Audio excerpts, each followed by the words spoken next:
د نظر حفاظت دا په اعمالو کې ډېر یو لوی عمل دی. د دې چې کوم لذت دی د نظر د حفاظت دومره د بدنظرۍ د هغې لذت نشته. امام ابن تیمیه رحمت الله علیه فرمایل مخکې مې درته ویلي چې ما په جیل کې وخت تېر کړو دا مې یو نیک عمل و. پوهېږي ما د قرآن تلاوت وکړو دا مې یو نیک عمل و. ما 5 منځونه وکړه دا مې یو نیک عمل و. ما تهجد وکړه دا مې یو نیک عمل و. عجیبه خبره دا د دونه لذت ما ته په ژوند کې په هېڅ څیز کې میلاو نه شو څومره چې د سترګو په حفاظت کې ما ته لذت میلاو. ټیک ته د بدنظرۍ د دې هم لذت وي خو هغې لذت ته نه رسي کوم لذت چې د نظر په حفاظت کې. په الله قسم یو مثال درکړم. مخکې مې هم درته ویلي وو چې یو انسان کله ګناه وکړي نو ګناه د 15 منټو مزه ده په ټول عمر څه شی دی پېمانتیا ده او د ګناه نه ځان بچ کول 15 منټه سخته ده خو د ټول عمر څه شی ده د هغې اطمینان دی او راحت دی چې انسان ته هغه حاصلېږي او داسې حاصلېږي چې انسان په ټول عمر خوشحال وي. داسې دغه ابن تیمیه رحمت الله علیه هغه وفرمیل چې دومره لذت په یو نیک کار کې نشته کوم چې د نظر په حفاظت.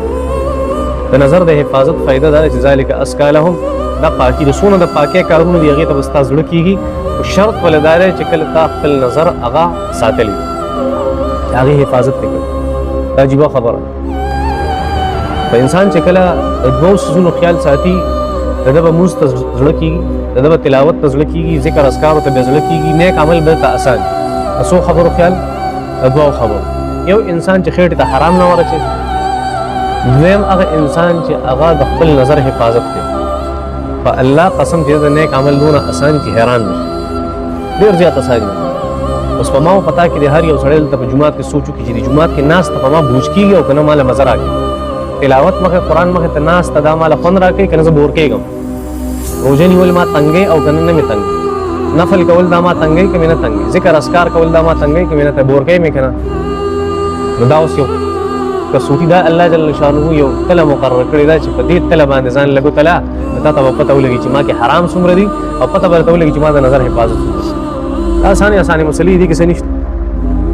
نو په بدنظرۍ کې مونږ ټول له خیره سره ښه په لوی حساب سره څه یو په دې کې اخته وي. دا ډېر عجیب عمل دی.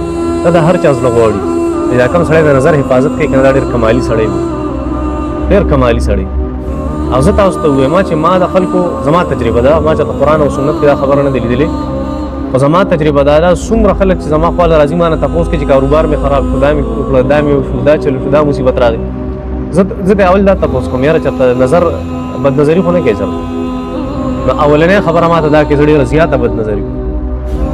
دا هغه څیز دی چې د انسان د مال دولت نه او د انسان د صحت نه برکت ښه کوي. کار هم نه کېږي یو کار هم سوی هغه نه الله جل شانو دواړه مؤمنانو زنانو ته او مؤمنانو نارینه او ته ټولو ته دی وایي چې نظر حفاظت کوئ نو فایده به دا چې ستاسو د شرمګاه حفاظت به کېږي او دا یو قیمتي خبره دی سړی د خپل ځان خیال ساتي. نو یحفظن فروجهن کې تمام ګناهونه هغه راځي.